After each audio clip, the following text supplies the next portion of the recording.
データの先に見える世界のリアル。自分は産んでくれと頼んだ覚えはないと人生のどこかで一度でも感じたことのある人は決して少なくないはずです。その素朴で他愛のない感覚をとことんまで突き詰めていった先には、実は一つの明確な思想が静かに存在しているのです。それこそが反出生主義、英語でアンチナタリズムと呼ばれる一つの哲学的な立場に他ならないのです。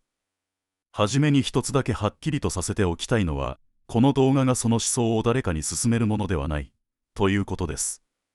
これはあくまでそういう思想が一体何なのかという中身をできるだけ中立な目線で解説するための動画です。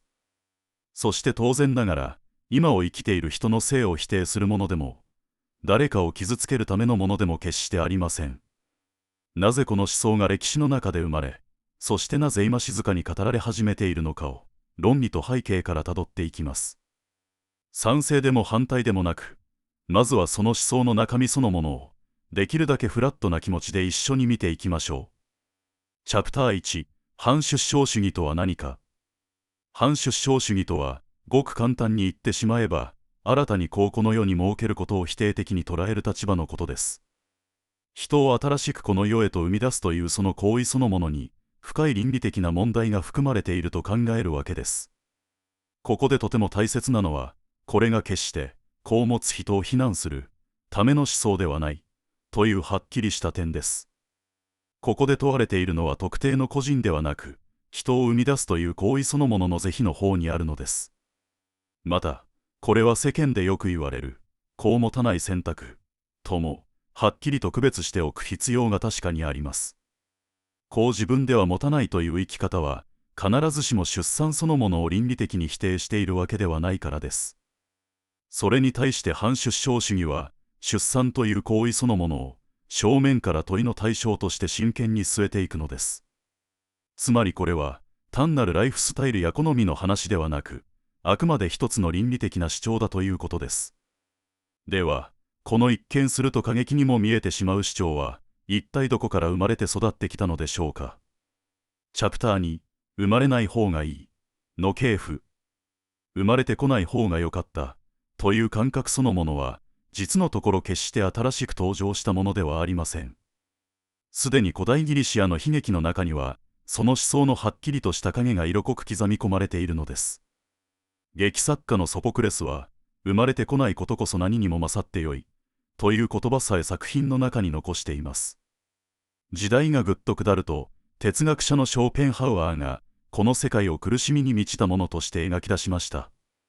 彼は生きることそのものが本質的に苦しみであるとする根深く徹底した悲観主義を築き上げていきました。20世紀に入ると思想家のシオランが生まれてくること自体が一つの最悪だとまで書き記しています。そして2006年、この思想はついにある一冊の哲学書によって明確な理論としての形を与えられました。それが哲学者デイビッド・ベネターの表した生まれてこない方が良かったという一冊だったのです。彼はこの本の中で反出生主義をその根底から支えるある非常に独特な論理を打ち立ててみせました。チャプター3、核心は快楽と苦痛の非対称性。ベネターの議論の核心に置かれているのが快楽と苦痛をめぐるある非対称性と呼ばれる考え方です。少し抽象的に聞こえますが、ここがこの思想の心臓部にあたるので、できるだけ丁寧に順を追って見ていきます。まず、苦痛がこの世に存在しているということは、当然ながら悪いことであると彼は明確に考えます。その一方で、快楽がこの世に存在しているということは、もちろん素直に良いことであるとされます。おそらくここまでは、誰がどのように聞いても、ごくごく当たり前の話のように聞こえてくるはずです。本当の問題はここからで、では仮に、その人が最初から生まれてこなかった場合を一度考えてみましょう。その場合、苦痛がそもそも存在しないということは、はっきりと良いことであると彼は言い切ります。ところが一方で、快楽が存在しないということの方は、なぜか悪くはないと彼は主張するのです。なぜなら、その失われたはずの快楽を惜しんで困る人がそもそもどこにも存在していないからなのです。この皆苦の非対称性から、生まれてこないことは常に害を避けられる、と彼は静かに結論づけていくのです。チャプター4、同意なき誕生、という問い。もう一つ、この思想を足元のところから支えている、とても有名で根強い論点が確かに存在しています。それこそが、同意なき誕生、つまり生まれてくる本人の同意をめぐる、とても重く深い問題なのです。私たちは誰一人として、生まれてくるということに自ら同意して、この世にやってきたわけではありません。産むかどうかを最終的に決めているのは親の方であって、生まれてくる本人では決してないということです。これこそが、産んでくれと頼んだ覚えはない、という言葉の本当の正体に他ならないのです。同意できるはずもない相手を、苦しみのリスクのある人生へ送り出してよいのか、と鋭く問いかけるのです。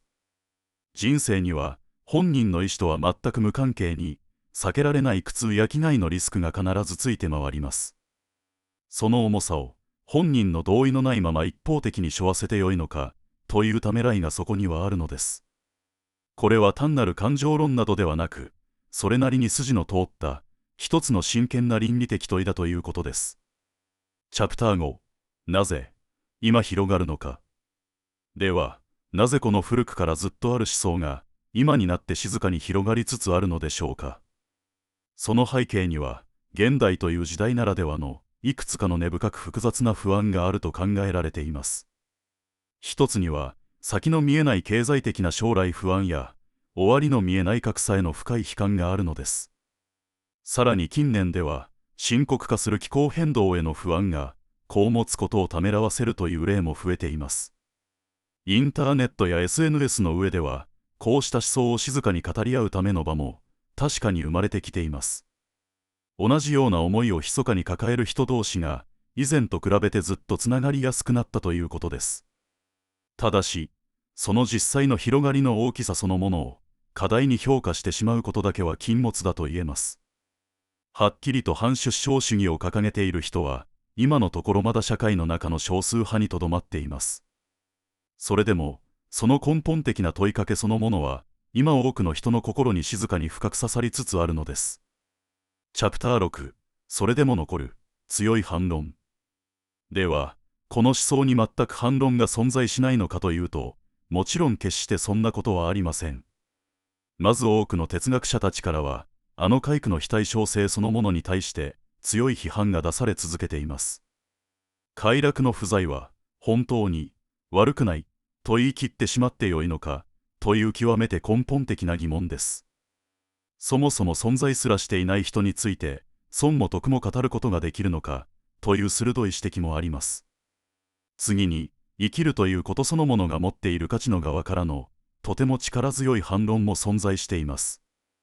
実際に多くの人は人生の辛さを抱えながらもやはり生まれてきてよかったと感じているのです。苦痛ばかりを過度に重く見て快楽の価値を不当に軽く扱うのは偏っているという批判もあります。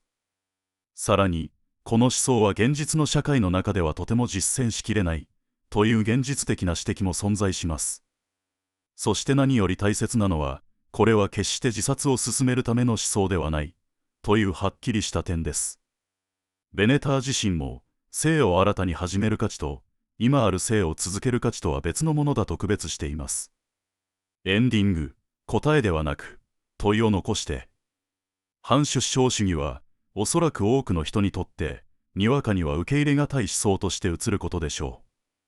それでもこの思想が私たちに静かに投げかけてくる問いには簡単には無視できない重さがあります。